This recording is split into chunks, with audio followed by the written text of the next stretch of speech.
All right, now we're on Kibbutz Nirim, right down at the southwestern part of Israel, very close to the border of Egypt and right on the border of Gaza. In fact, behind me, about 2 kilometers, about 2,000 meters, a little over a mile or so, is the border of Gaza. But this kibbutz goes right to the border. The border of this kibbutz, the end of Israel, is the border of Gaza, but right now the IDF has a bunch of this closed off.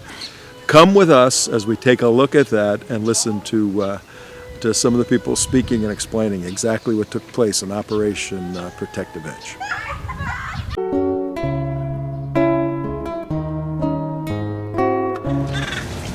This is the tower, the high voltage tower that was knocked out in the morning that you saw the picture of. And there was a truck right over there, and the guys were working here, and there was the red alert, and they ran into this building over here is a generator.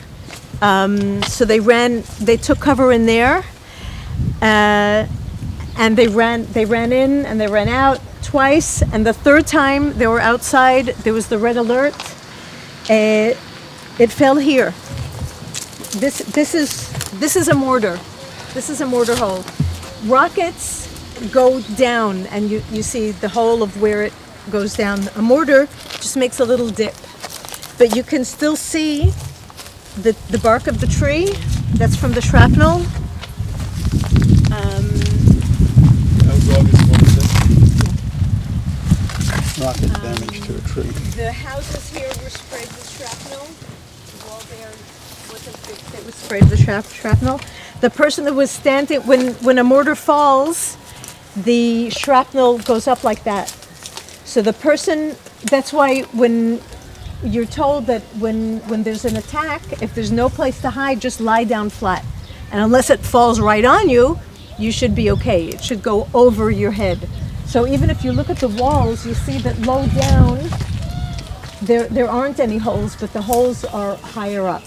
So the man who was closest to it, Gadi, is the one who took it in his legs, and he lost both legs. And Zevik and Shachar were a little bit farther away. They were running there to take cover, and they took it in the chest and the head. Zevik was killed instantly. Shachar died a few hours later in the hospital. And that children's house is where Shachar's wife works. Her kids were here. Shachar said, "We have a safe room. We can stay. I'm needed here. I'm helping Zevik. We'll stay." So because there was no electricity, and it was really, really those little safe rooms, that behind you is a safe room, that little cubicle. It gets really hot in the summer when you don't have AC. Anat, his wife, took the kids and figured that they would stay in the children's house. I thought it was because of the generator. It was just because there's more air. It's not that hot, and the entire building is protected. So when this attack happened, Anat and her kids were inside that building, and they kept hearing the alarms, and each time they looked out to see where their father was, and the last time all they saw was smoke, and Anat wanted to come out, but there was another attack. Finally, she did come out. As you saw in the movie, she helped them evacuate Shachar. When Tom was here last time, we had been walking around at that point. There were still soldiers here. There were soldiers here to guard the community until the beginning of January.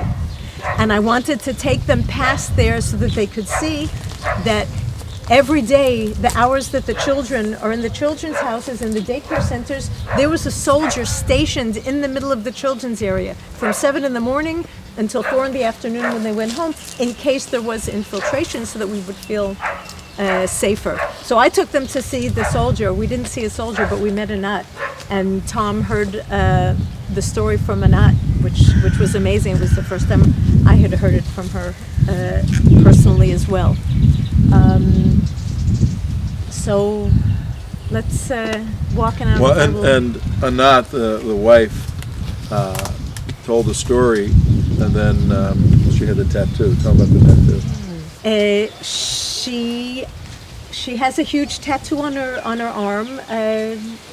I'm not sure. I don't remember what it says. It was the story verses. She had verses there, and a memorial to her husband, basically.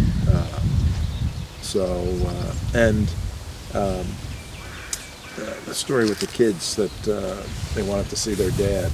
Yeah, they didn't get a chance to say goodbye, and after he died, she brought them into the hospital room where he died and took pictures with him, which I found very difficult to hear, but she told Tom, I felt okay. I feel okay saying it. I don't usually tell people that. Yeah, no. But it's absolutely hair-raising to think that. And an hour later, the war was over.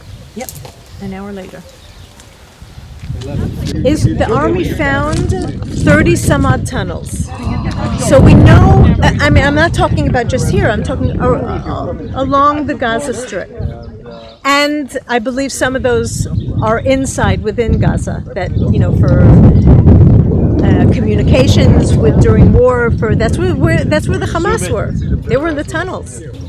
But the thing is, we know about the 30 some odd tunnels that we found. We don't know about the tunnels that we didn't find. And according to security analysts, there should be another tunnel here someplace, but go find it. What are you going to dig a trench around the whole of the Gaza Strip?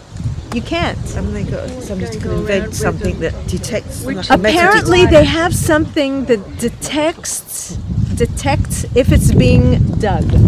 But if it's already been dug, it's there, waiting. They dig it right to the end, and then at the hour of need, they break through and they come out. Yeah. The other tunnel came out up a little bit farther than those trees over there. Wow. It comes in. It comes in about. It doesn't have to come in very deep because we're less than 2 kilometers away. So we're like, if it comes in 200 meters, they're in. It will be sending signals to the army if it is touched from the outside, in case of infiltration. So the entire fence is new. Our fields go right up to the border. And even during the war, our people were out there working the fields. When you say right up to the border, how close to the border? Up to the border. To the border. On the other side is Gaza. Yeah. Not on the other side of this. On the other side of the field. On the other side of over our there. fields go out to the last radar, the last tower there. Now, Okay. can you After still work that the tower, fields? Can you still work the fields? Yeah, for sure. This is all wheat that's been, that we're growing now. And it was quiet here until about 2000 when Hamas came into power. A lot of people like to say that we started getting Qassams after Israel withdrew from the Gaza Strip, but we were getting them already before that. Behind barbed wire lie the empty fields of Nirim Kibbutz in southern Israel. Gaza is only 2 kilometres away. Since the start of the recent conflict, 15 militant rockets have fallen here. Of the 350 people who normally live in the kibbutz, around 2/3 have left. Israel's Iron Dome defence system doesn't cover villages close to Gaza. Adele Raemer is one of the few who've chosen to stay despite the constant fear of rockets. What you see behind me is a hole where one of the Qassams landed on a day that 4 Qassams landed here. Any family that has children left the kibbutz. Most of them went, the kibbutz got a bus and said anybody who wants to go piled into the bus and went to a kibbutz in the center of the country. Adele took our reporter to meet Silvina Olicki, who left Argentina to come to Israel 30 years ago. During her interview, the alarm for incoming rockets sounded. הנה, צבע אדום. בוא. Please, come on and close the door. That's it. Close the door. Okay, it's really... Our reporter says, in Israeli villages near Gaza, life is attuned to the rhythm of the frequent red alerts. Everyone here realizes that without a sustainable agreement, any ceasefire won't last long. Valérie Goria, Nirim, Euronews.